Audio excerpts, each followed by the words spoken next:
খুনি হাসিনা এবং যে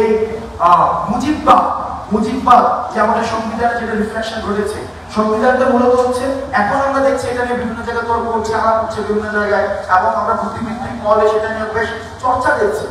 দেখেন, এই যে 72 যে সংবিধানটা প্রণীত হয়েছিল, এই সংবিধানটা কিন্তু একটা জাতীয় সংবিধানের জায়গায় সেটা হয়ে গিয়েছিল কি আওয়ামী লীগের সংবিধান। এই আওয়ামী লীগের সংবিধানটা সেখানে হচ্ছে একটা আমরা জাতীয় সংবিধান হিসেবে আমরা মেনে নিয়েছিলাম। আওয়ামী লীগের সংবিধানটাকে আমরা বাংলাদেশি সংবিধান হিসেবে ধরে নিয়েছিলাম। অর্থাৎ দেখেন, একটা দলের সংবিধানকে যখন একটা দেশের সংবিধান হিসেবে চাপিয়ে দিতে চায়, সেই জায়গাতে হচ্ছে ফেসিবাদের প্রথম বীজটা বপন করে দেওয়া হয়। এবং আমরা জাতি হিসাবে এই যে এত বছর পরে আমাদের দ্বিতীয় স্বাধীনতার আগ পর্যন্ত কিন্তু আমরা সেই জায়গায় কখনো প্রশ্ন করতে পারি না। আমরা এই জায়গায় দাঁড়িয়ে আমরা মনে করি, যেহেতু আমাদের এই 24-এর দায় আমাদের রয়েছে, 24 এর বিনিময় মূল্য, এই বিনিময় মূল্য আমাদের এখনো পর্যন্ত হাজারেরও অধিক শহীদ হয়েছে এবং প্রত্যক্ষ পরোক্ষভাবে লক্ষাধিক আহত হয়েছে। কিভাবে? দেখেন, শুধুমাত্র যে আপনারা একটা প্রজন্মকে আপনারা একজন চলার মধ্যে আপনারা ছেড়ে দিয়েছেন। এই যে আপনাদের সামনে যারা রয়েছে, আপনারা এদের ভাষা বুঝতে পারেননি। একটা প্রজন্ম, এই প্রজন্ম মেন্টাল ট্রমার এই ড্রাইভার যারা 71-কে পুঁজি করে, যারা মুজিববাদকে পুঁজি করে, যারা হাসিনাকে পুঁজি করে, শেখ মুজিবকে পুঁজি করে, যারা 24 পর্যন্ত ফেসিবাদকে টেনে নিয়ে এসছে, এই প্রজন্মকে এই মেন্টাল ট্রমার যে ফেলেছে সেটির ড্রাইভার তাদেরকে নিতে হবে। এবং সেটির ড্রাইভার তারা যদি স্বীকার না করে, তাদের দোষ যদি স্বীকার না করে, তাহলে পরবর্তীতে যে তাদেরকে রাজনীতিতে পুনর্বাসন যে চিন্তাকে করছে, সেই চিন্তাকে তাদের বুমেরাং হবে। কারণ ফেসিবাদকে যারা পৃষ্ঠপোষকতা দিয়েছে, ফেসিবাদের যারা সুবিধা দিয়েছে বিভিন্ন ফর্মে, কারণ আওয়ামী লীগ প্রথমে বলেছে দল ছিল না, কিন্তু এটা একটা ধর্ম ছিল। এই আওয়ামী লীগের ধর্মের অনেকগুলো জনরা ছিল। আওয়ামী লীগ কালচার ছিল, আওয়ামী লীগ মিডিয়া ছিল, আওয়ামী লীগ ইনস্টিটিউশন ছিল, আওয়ামী লীগ পোশাক ছিল, আওয়ামী লীগের খাবার দাবার ছিল।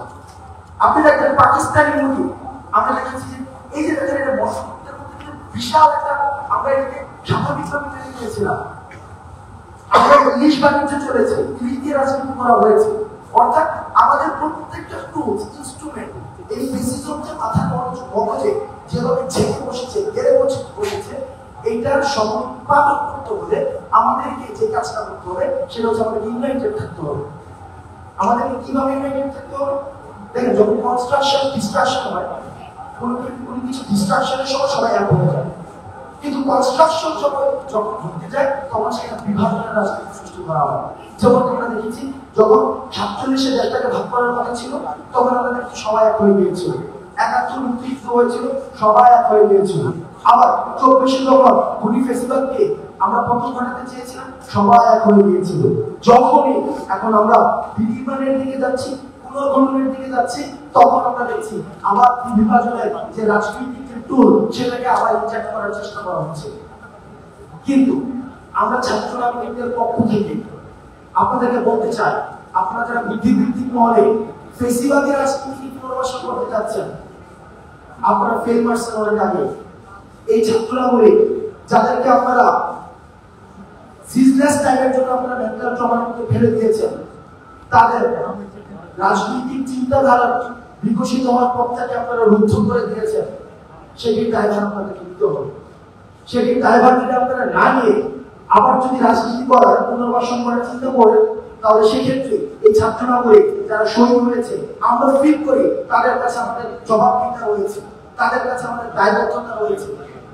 সেই জায়গা থেকে আমরা সবাইকে, বিশেষ করে আমাদের প্রজন্ম যারা রয়েছে, ছাত্র নাগরিকের যে প্রজন্ম রয়েছে, আমি আপনাদের কিছু চিন্তা দিতে চাই।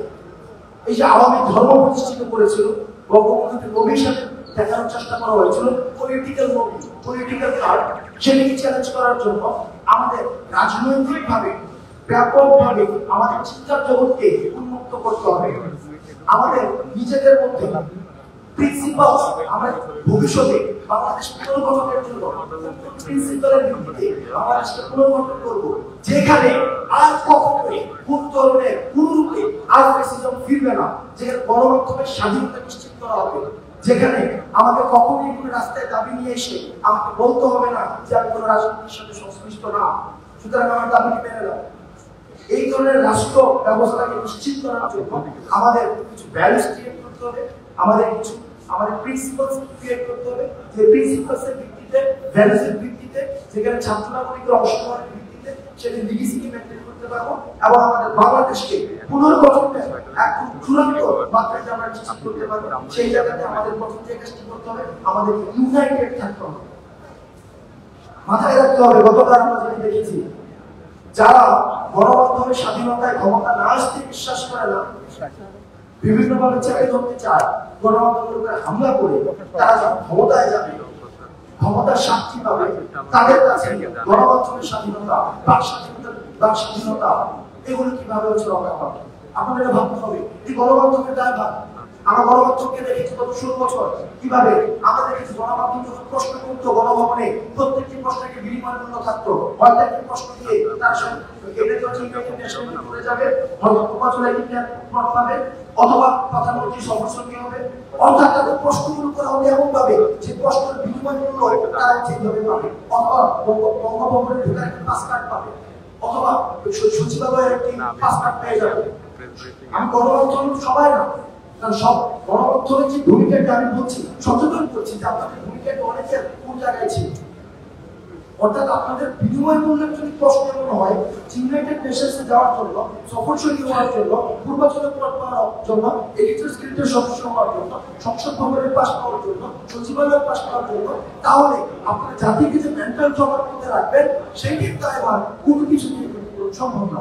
সুতরাং গণমাধ্যমের প্রতি আমাদের আহ্বান থাকবে, আপনারা ক্ষমতাকে প্রশ্ন করতে শিখুন, আপনারা জনতার হয়ে ক্ষমতাকে প্রশ্ন করুন। সরকার যেটি শুনতে চায় সেটি ক্ষমা নয়, সেটি সরকার যেটি শুনতে চায় সেটি যদি বারবার প্রচার করা হয় সেটি প্রেস রিলিজ। আর সরকার যেটি শুনতে চায় না সেটি যখন প্রকাশ করা হয়, ক্ষমতাকে যখন প্রশ্ন করা হয়, সেটি হচ্ছে সংবাদ। আমরা আহ্বান জানাই, আমরা স্বাগত জানাই, আমরা যে অন্তর্বর্তীকালীন সরকার এমন শরীরের রক্তে ঘামে জীবনের বিনিময়ে প্রতিষ্ঠিত হয়েছে, আমরা এই ক্ষমতাকে প্রশ্ন করার যে স্বাধীনতাকে সেটি আমরা গণমাধ্যমের মধ্যে দিয়ে চর্চাকে দেখতে চাই। তাহলে আপনাদের গণমাধ্যমের যে একটি অংশ যে রিলিজ করে দিয়ে গেছেন, তাদের যে কিছু গিল্ট রয়েছে সেটি হচ্ছে জায়গা কিছু এড়ানো সম্ভব। আমাদের আগামীকালের কর্মসূচি সম্পর্কে যে সার্বিকভাবে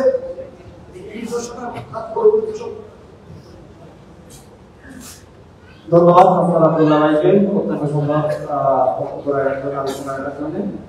হাসনাত আব্দুল ভাই সুন্দরভাবে বলেছেন যে হচ্ছে আমরা যখন ডিস্ট্রাকশন আসি তখন সবাই ঐক্যবদ্ধ হই, যখন আমরা কনস্ট্রাকশনের কথা বলি তখন সবাই বিভাজিত হই। আসলে আমরা বিভাজিত হই না, আমাদেরকে বিভাজিত করা হয় যাতে আমরা সুন্দরভাবে কনস্ট্রাকশনের কাজটা এগিয়ে দিতে না পারি।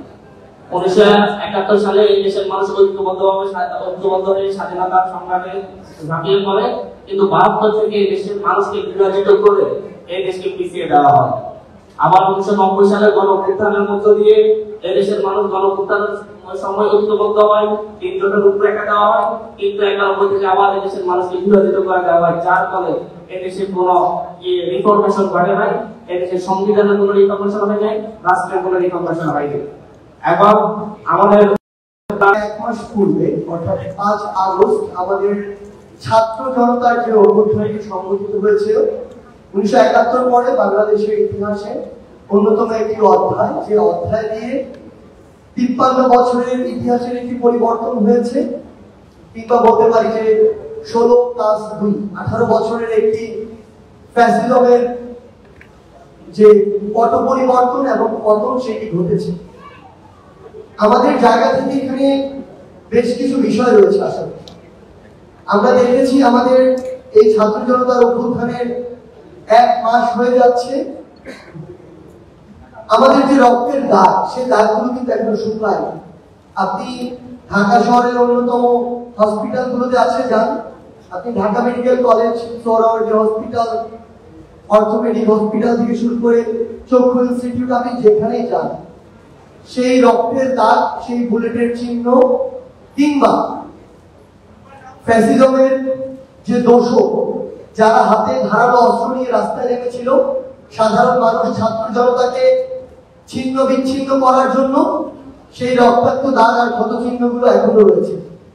এখনো সেই দাগগুলো অনেকে শরীরে নিয়ে রাস্তায় চলছে, কিছুটা সুস্থ হয়ে কিংবা কিছুটা ব্যথা নিয়ে। সেই জায়গা থেকে আমরা মনে করি যে আমাদের এই যে ক্ষত চিহ্নগুলো, এই চিহ্নগুলো আমাদের প্রত্যেকে ধারণ করা উচিত। প্রত্যেকটি মানুষের আলাদা আলাদা একটি ইতিহাস রয়েছে, প্রেক্ষাপট রয়েছে। এই বিগত 2 মাসে একজনের সাথে আসলে আরেকজনের ইতিহাসটি কিংবা অভিজ্ঞতাটি আপনি কখনো এক করতে পারবেন না, কারণ প্রত্যেকে যে ঘটনাগুলো ফেস করেছে সেগুলো একজনের দিয়ে আরেকজনের থেকে ভিন্ন। সেই জায়গায় আমরা শুধু আন্তর্জাতিক মিডিয়া নয়, দেশীয় মিডিয়া নয়, বরং প্রত্যেককে তাদের জায়গা থেকে আমরা অনুরোধ করব, আপনারা এই ডকুমেন্টেশন গুলো করুন। আপনারা দেখুন কিভাবে নিষিদ্ধ গুলিগুলো দিয়ে আমার ভাইয়ের মুখটি ঝাঁঝরা করা হয়েছে, কিভাবে পুলিশ ওই লিথাল গুলিটি, জনগণের টাকায় কেনা গুলিটি বাংলাদেশের ছাত্র জনতার মেরুদণ্ডে বিদ্ধ করার জন্য, জীবন নেয়ার করতে পারে কিনা। কিন্তু আমাদের অধিকাংশ ভাইরা, বোনেরা, ছাত্র জনতা তাদের জায়গা থেকে স্পষ্ট করে জানিয়ে দিয়েছে, বিজয় র্যালি, বিজয় মিছিল করার সময় এখনো হয়নি। এই বাংলাদেশে যে ফ্যাসিস্টের পতন ঘটেছে, সেই জায়গা থেকে এই দগদগে ক্ষতগুলো রেকটিফাই করে এমন একটি বাংলাদেশকে যতদিন না আমরা বিনির্মাণ করতে পারছি, যতদিন না এই বাংলাদেশ গণমানুষের বাংলাদেশ হয়ে উঠছে, আমরা আমাদের অধিকারগুলো ফিরে না পাচ্ছি, বিজয় মিছিল করা প্রাসঙ্গিক নয়। এটি আমাদের স্পিরিটের সাথে যায় না, আমাদের এই ছাত্র জনতার অভ্যুত্থানের চেতনার সাথে যায় না। সেই জায়গা থেকে আমরা এই মুহূর্তে সবচেয়ে গুরুত্বপূর্ণ মনে করি আমাদের সেই ভাই বোনদের যারা এই ফ্যাসিস্ট সরকারের